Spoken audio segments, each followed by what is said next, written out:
In a town where silence hid 1,000 stories, one whispered plea would unravel a millionaire's heart.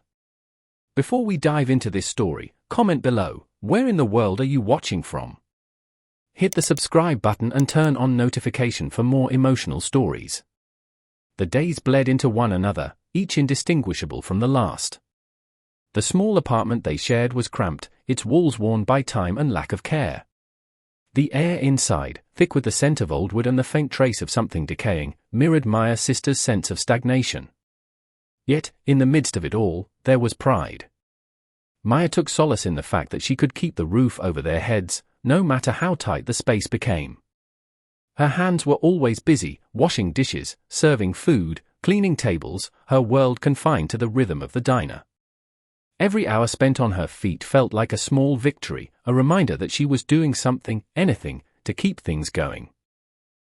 There was no time for rest, no time for weakness. But in her eyes, there was a quiet resilience. Maya held her head high, even as the weight of their circumstances grew heavier by the day. The younger one, Tina, dreamed. Her world was made of stories, pages filled with the lives of characters she had never met, yet somehow understood. She dreamed of being a writer, of escaping the life that had become a constant struggle. Her imagination took her places her body could not go, grand cities, endless libraries, the open roads of a world far beyond the confines of their town. She wrote whenever she could, scribbling notes in the margins of old notebooks, her pen flying across the page in bursts of inspiration. But as the days passed, those bursts grew less frequent. The words were becoming harder to find, and the energy to write was slowly slipping away. At first, it was subtle. A cough here, a bit of fatigue there. Nothing that seemed alarming. But as the weeks wore on, the signs of something darker began to emerge. Tina's coughing fits became more violent, the pale skin under her eyes deepening into shades of sickness. Her energy waned, her once constant enthusiasm replaced by a quiet weariness. It wasn't just the physical strain, her body was beginning to betray her. And yet, Maya refused to acknowledge it. She kept pushing forward, kept pretending that everything was fine, even as the truth became harder to deny. It wasn't until one afternoon, in the middle of a school day, that it all came crashing down. Tina had collapsed on the way to class, her body giving way to exhaustion as her legs gave out beneath her. She had made it through the morning, but by the time the bell rang for lunch, she couldn't go any further. The teachers, alarmed by her sudden collapse, called an ambulance. When Maya arrived at the school, her heart raced in panic. "Is she okay?" she asked, her voice tight with worry. The nurse's answer was cold and clinical. "She needs to be checked by a doctor. It's best you take her to the clinic right away." The clinic was little more than a room with a few chairs and a counter where patients signed in, a place that was only frequented by those who couldn't afford anything better. It wasn't much, but it was all they had. Tina, too weak to protest, was led into the examination room while Maya filled out forms with trembling hands. The doctor, a middle-aged man with tired eyes, glanced over the test results and shook his head. The words that followed were a blur, too clinical, too detached to grasp fully. "It's a serious condition," he said, his voice flat. "She'll need immediate treatment, the kind that's expensive. Beyond what you'd expect here." Maya tried to breathe, but the air around her felt thick, suffocating. "How much?" she asked, her voice barely a whisper. The doctor hesitated before answering. "It's going to cost a lot more than you can afford. You'll need to go to a larger hospital in the city if you want to do anything about it." The world seemed to tilt. Her mind raced, but there were no answers, only the crushing reality of what he had said. She didn't even know where she would find the money, let alone how she would manage to take her sister to a hospital so far away. She took the prescription and left the clinic, her hand shaking as she gripped the paper. Her sister's condition had a name, but it had no cure in this town. And that was the hardest part to swallow, the feeling of helplessness, the cold truth that she couldn't fix this on her own. That night, she sat at the kitchen table, staring at the bills that had piled up, the empty cupboards that once held enough for two but now barely contained enough for one. The reality of their situation was becoming unbearable. She could see her sister getting worse by the day, and there was nothing she could do to stop it. In the days that followed, Maya's pride turned to desperation. She sold what little they had left, old jewelry, a few appliances, anything she could part with. She skipped meals, thinking she could hold out for just a little longer. But the money she gathered barely covered the cost of a few medical supplies, let alone the treatment her sister needed. Sleep became a luxury she could no longer afford. Night after night, she sat up beside her sister's bed, watching the fever break and return, the weak coughing fits that punctuated her sleep. Tina had become a shell of herself, her once energetic personality swallowed by the illness that had taken hold of her body. She smiled weakly, but it was the kind of smile that didn't reach her eyes. Maya tried to convince herself that it wasn't too late, that they could find a way out, but the truth was, they were running out of time. And no matter how hard she tried to push it down, the fear in her heart grew with each passing hour. What if it was already too late? On the worst nights, she lay awake, staring at the ceiling, listening to the quiet sounds of her sister's uneven breathing. The silence was louder than any noise she had ever heard. And in that silence, Maya faced a terrible truth: she was failing. She wasn't enough. No amount of hard work, no amount of sacrifice, would ever be enough to save her sister. Every night, as she prepared for another day of work, she wondered how much longer they could hold on. Could she keep pretending that everything was fine? Could she keep this charade going until her sister was well again? Or would the weight of it all break her first? The desperation only deepened. She spent what little time she had left with her sister trying to reassure her, to keep her spirits up, even though her own were failing. There was no way to protect her from the truth. Maya tried to make promises she couldn't keep, and when those promises began to feel like lies, the guilt wrapped around her heart like a vice. Days became weeks, and still, the Tina's condition worsened. Maya could no longer tell herself that things would get better. They were slipping further into a nightmare from which there was no waking. Have you ever faced a moment where hope felt lost? Drop a broken heart emoji in the comments. Let's see how many of us have been there. Harry Brooks, a millionaire, lived a life of contradictions. To the outside world, he appeared as a man with everything: wealth, influence, and status. He had built his empire from the ground up, his name synonymous with success. But behind the polished veneer of his public persona, there was a loneliness that seemed to consume him. He filled his days with meetings, business deals, and charity events, but none of it ever seemed to fill the emptiness inside. He had lost more than he cared to admit. A family, a love he couldn't hold on to, friendships that had withered away like old leaves. He often found himself staring out the windows of his grand estate, watching the world move around him, and wondering if he had ever really been part of it. The money was endless, but it couldn't buy the one thing he longed for: a connection. The kind of connection that made everything else worth it. It was during one of his rare evening walks through the town, just a short distance from his home, that he overheard the conversation that would change everything. He had been out, enjoying the cool air, walking along the quiet street, his mind racing with thoughts of business. His footsteps were the only sound in the darkening world, and it was a welcome silence, one he had grown accustomed to in the solitude of his life. But as he passed the small apartment building, something caught his attention. The soft murmur of voices, the raw emotion carried in the words. He paused, momentarily distracted. He didn't mean to listen in, but the words he heard made him stop in his tracks. "Please? I don't know how much longer she can fight." Maya's voice cracked with the weight of her fear, and Harry felt something stir deep inside of him. It was a voice filled with pain, the kind of pain he knew all too well, the kind of pain he had hidden from for years. The words reached him before he could think to move, and for a moment, he just stood there, frozen. Memories of his own loss rushed back in that instant. He saw, in his mind's eye, a face he hadn't thought of in years, the face of a loved one he couldn't save, no matter how much wealth he had at his disposal.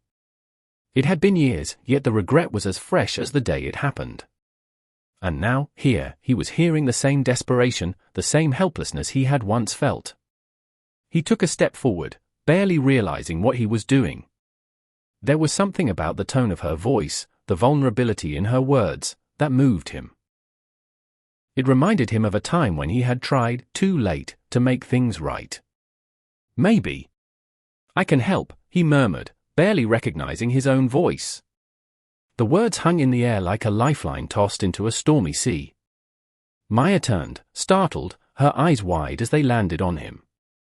He took a deep breath, forcing himself to speak again, despite the nerves that suddenly crept up on him. "I overheard.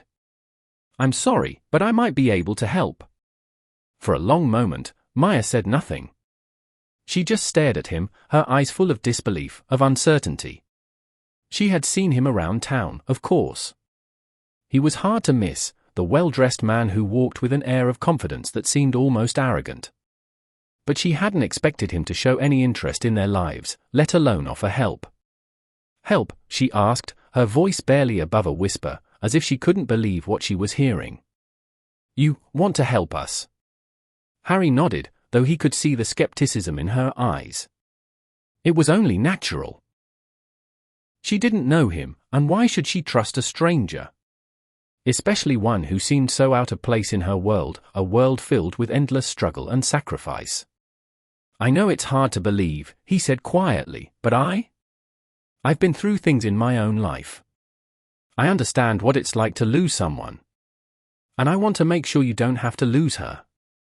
His voice softened as he spoke, and for the first time, Maya saw something in him, something that wasn't just about money, something human. But the pain in her eyes didn't fade. "How?" she asked, her voice raw, trembling. "How could you possibly help?" "I can pay for the treatment," he said simply. "Whatever it takes. The care she needs. The transportation. All of it." For a moment, the words hung in the air, and Maya's mind raced. She wanted to say no, wanted to brush it off as just another empty offer. But something in her heart told her to listen, to consider the possibility that maybe, just maybe, there was someone who truly wanted to help. It was hard to trust, hard to believe that someone like him could care about their pain.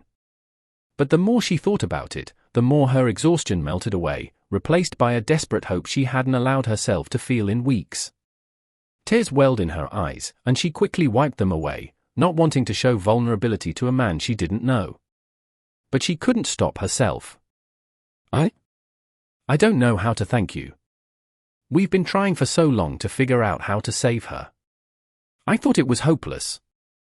Harry looked at her with a soft smile, though it was tinged with sadness. "No one should have to go through that alone," he said, his voice full of quiet conviction. "No one should feel that helpless." As the weight of his words sank in, Maya nodded, her chest tightening with emotion.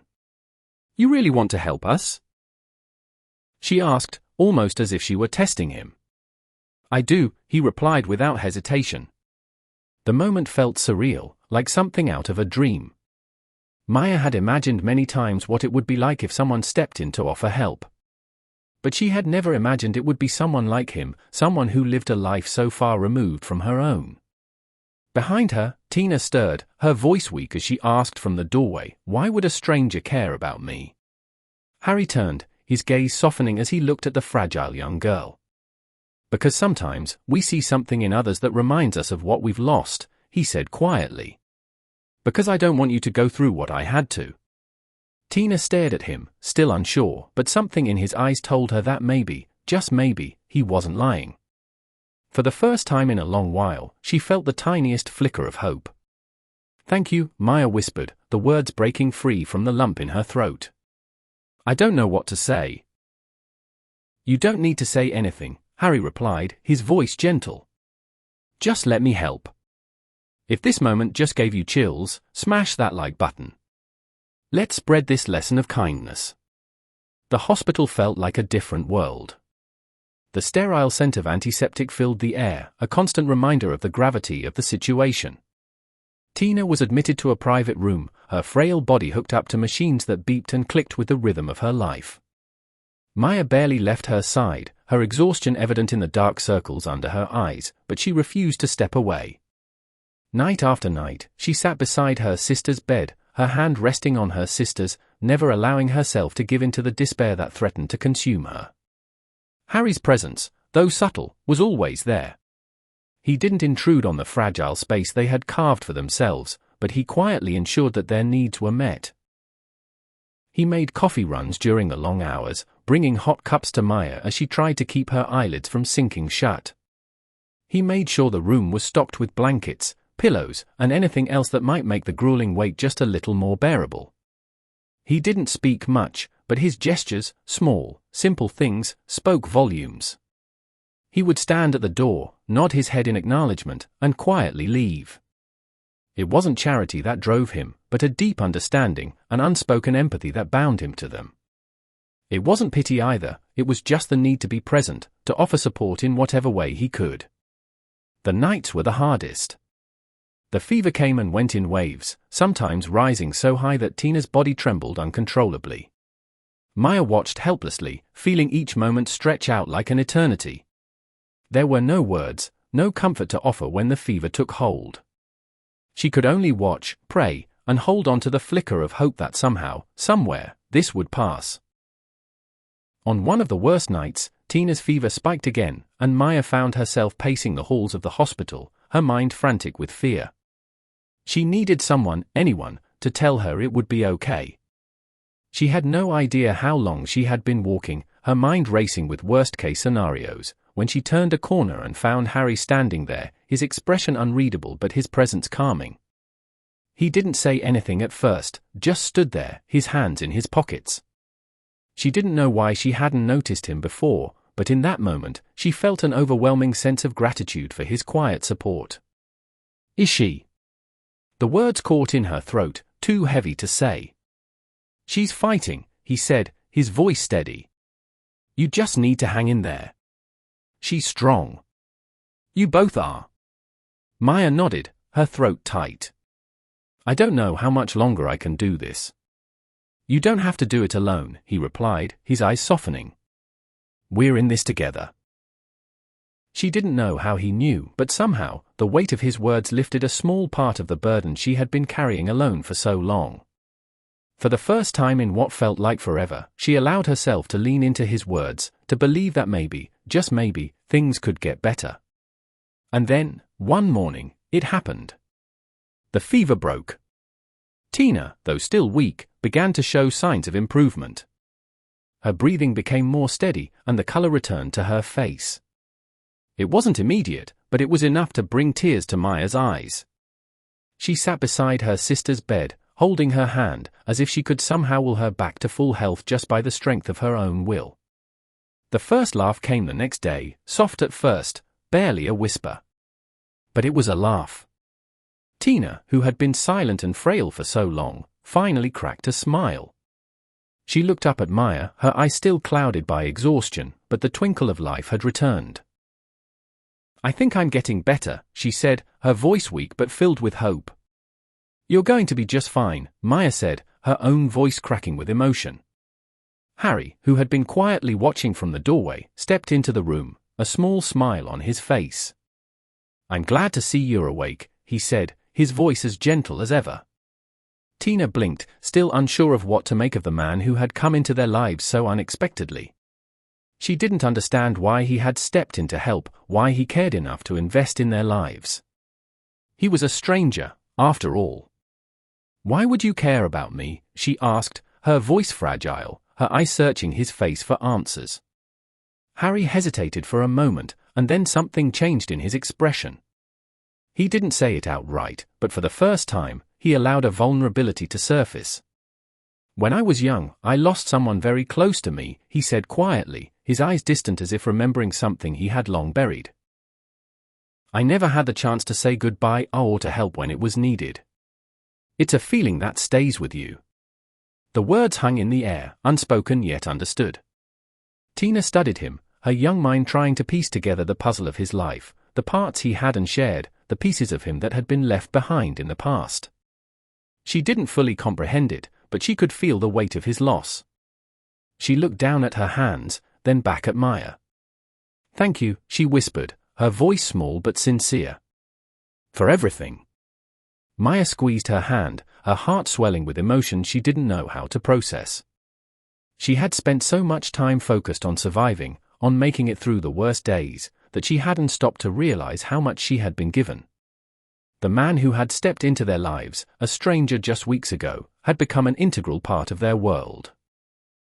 Over the following days, as Tina's health continued to improve, the bond between the three of them deepened. No longer was there a sense of us and them. The line between the giver and the receiver blurred. It wasn't just about charity anymore, it was about something far more significant: family. Trust, once tentative, began to grow. Maya no longer felt the heavy burden of being alone in this fight. She had someone by her side, not just financially, but emotionally, in a way that was both unexpected and profoundly healing. Harry, too, found himself opening up more. He shared stories of his past, of the mistakes he had made, the regrets he carried. He didn't try to fix everything, didn't pretend to have all the answers. Instead, he simply listened when they needed him to, offering words of encouragement and quiet comfort. And in the quiet moments, when Tina would laugh softly or Maya would rest her head on his shoulder, something remarkable happened.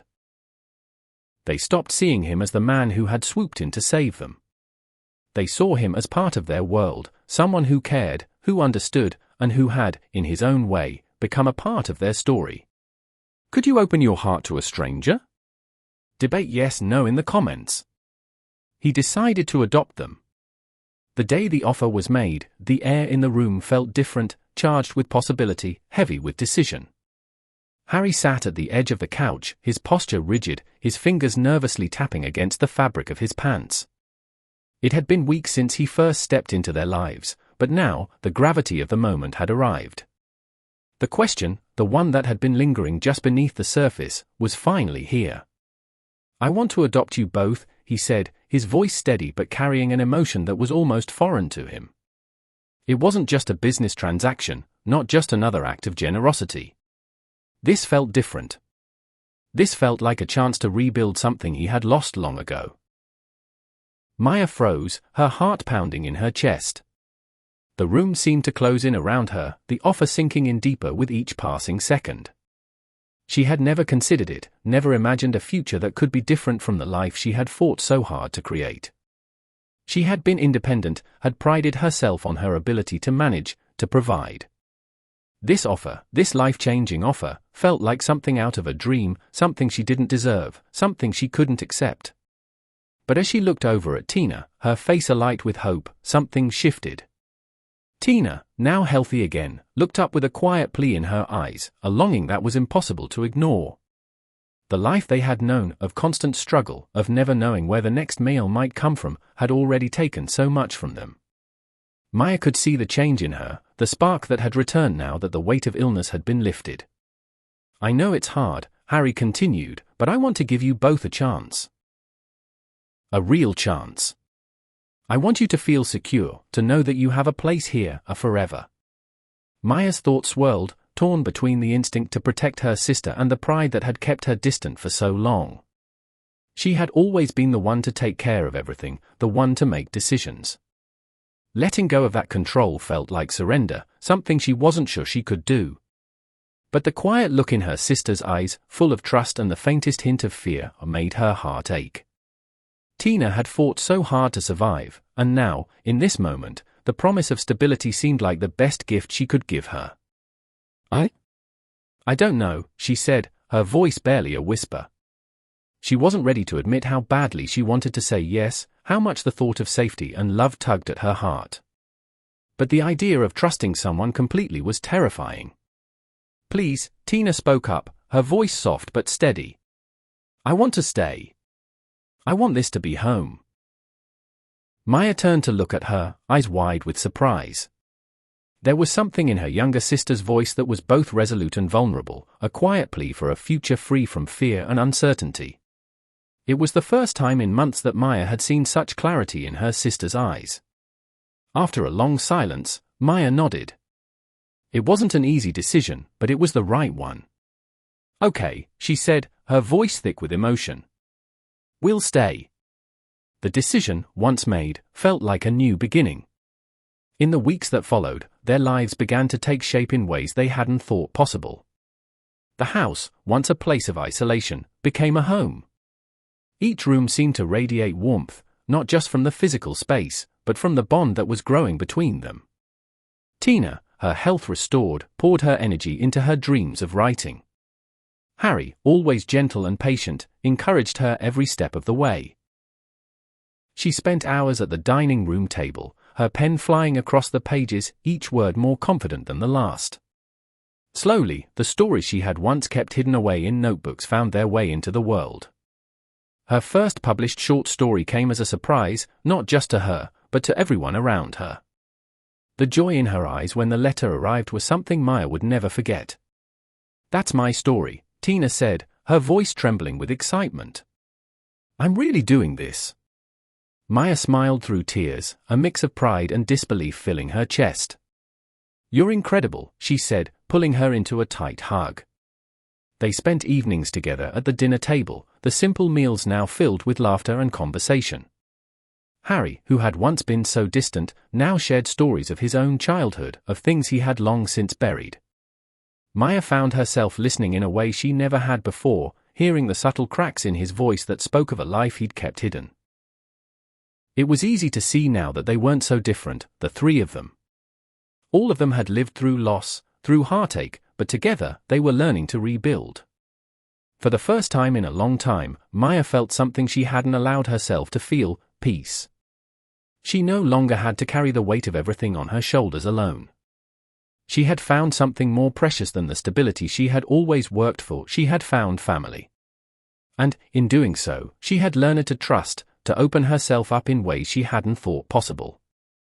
One evening, as they sat around the table, Harry's gaze shifted between the two sisters, a soft smile playing on his lips. There was something different in the way he looked at them now, something deeper. He had entered their lives to save Tina, to give them a chance at a life that was free from fear. But what he had found was more than he ever expected. "Saving her," he murmured, almost to himself. "They saved me." His voice was quiet, but it carried a weight that made Maya pause. The realization dawned on her then: this wasn't just about gratitude or kindness. It was about healing, about broken pieces coming together. They had saved each other in ways they never could have imagined. If you're enjoying this story, share it with someone who needs a light in the dark, and tell us below, what's the kindest act you've ever witnessed? In small towns, the silence can be deceiving.